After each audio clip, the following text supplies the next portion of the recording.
Also in the street plan of Washington, you find pentagrams.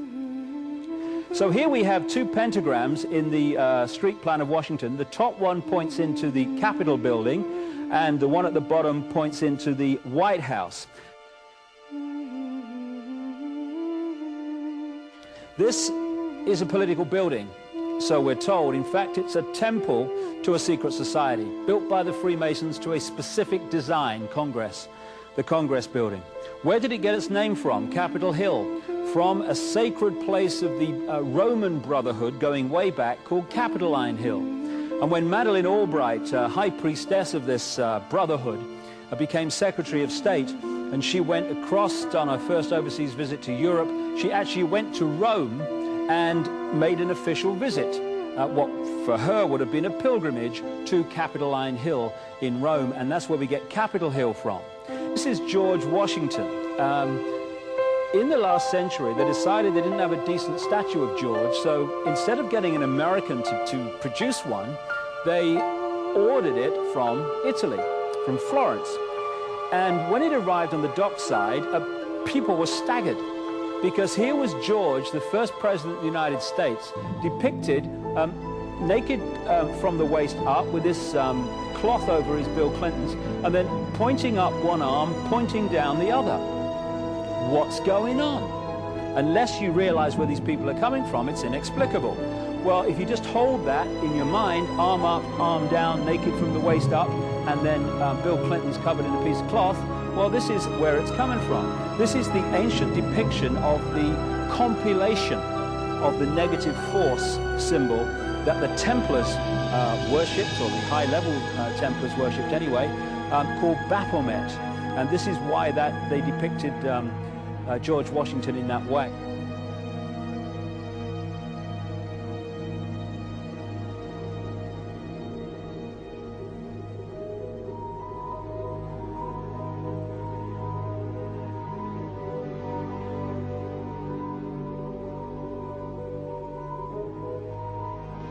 What has come to light is that it is not so surprising for a lot of people that there are covens amongst the very educated class, architects, doctors, lawyers, priests, brokers, and the leisure class. These are people who have made pacts with the devil. That's right. It's really the best, the more accurate way of describing it would be that they have indulged themselves in the worship of the goat, of the prince, of the serpent, of Satan, of Lucifer, and they lead perfectly normal lives. They're jewel merchants. They travel. They're prominent in their own way, but they do have this indulgence. Father, here's a part of that I can never understand. That has never made sense to me, and that is, if somebody were to make a pact with the devil, then obviously the implication is if the devil is there to make a pact with them, to make a deal, to make their life, their short mortal life on earth, pleasurable, with money or women or travel, or more interesting, whatever it is they want. Yes. Then they are aware of the presence of the devil, and they are obviously aware then of the presence of God as well, and they nevertheless make a conscious, stupid, short-term, blind choice to take what they can get in this lifetime. And to embrace one, you must embrace the other. It's not like it's some wishy-washy prison. I know you do. It is a very not easy to understand, except when you talk with them, when they let their hair down and peel grapes, as we say, and when they're on their way to being cured of or healed is the proper word. You find that there's an exhilaration and a satisfaction which is both sensual and sexual and mental when they really indulge in Luciferian worship. There is a peculiar exhilaration. Like a drug, then? Yes, it's a peculiar exhilaration. And of course, the godly instincts in us all, the angelic in us all, because we all have something angelic and something godly, besides everything else, a lot of other negative things, that is quenched. And you find in them a horror of anything, what we call sacred and holy, or sacrosanct, or the idea of the idea of the sacred, of the awesome.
How in the world did you ever get involved in praying to demon spirits?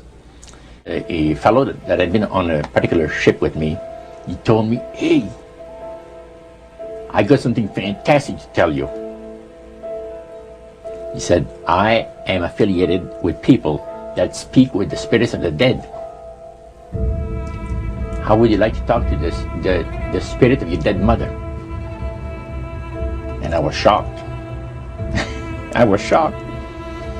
He said, "You wouldn't be afraid of talking to the spirit of your dead mother, would you?" Well, I said, "I'll tell you what, I would have to give that some thought, because it's something I never thought about before in my life." Most of us probably haven't. A little afraid of something like that. Well, he says, you know, it's written all over your face. You're afraid of going to a seance. But he says, "I know you. He says, you're going to come."